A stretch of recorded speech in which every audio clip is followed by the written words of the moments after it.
And what we have been doing is looking at how we can reduce the cost of government to make it lower. So, for instance, I've refused to take new cars. I'm driving ministers' cars from 2 ministers ago that have got over 200,000 kilometres on the clock.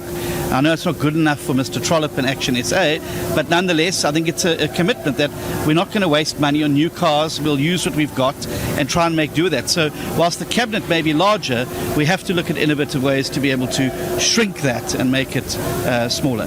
John, one of your members. Should I go to you?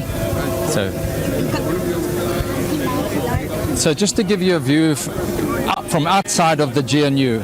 So the ACP was part of the meeting, and we really believe that this is in the best interests. Those opposition parties that are not in the GNU but are centrist supported the request for a postponement today. We really want consensus to be reached in the GNU. This is the first budget by the GNU, and we realize there are contentious issues, such as the 2% VAT, and so we fully supported that. But what the ACDP said is we must have specific timelines, and we insisted that we need to know until when this postponement takes place.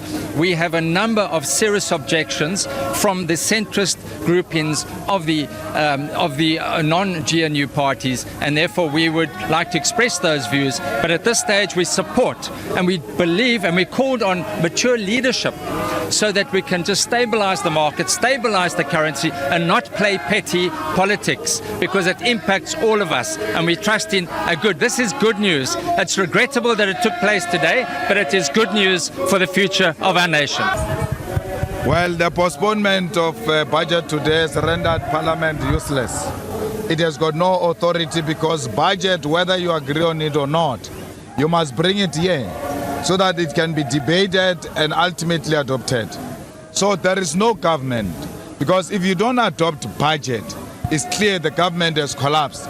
Today we have witnessed the government of National Unity, a coalition, grand coalition of DA and ANC, collapsing in front of South Africa, something that we said to all of you that it will not last.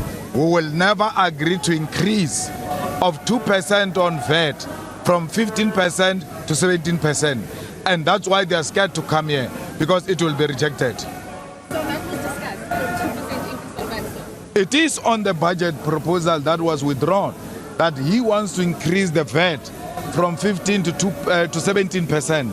And that is where the fundamental disagreements are. And we said, bring it here. Let the people of South Africa hear what is the actual disagreement. Then you know that indeed the EFF is reasonable by demanding that this budget must be rejected. Parliament's role is to accept or reject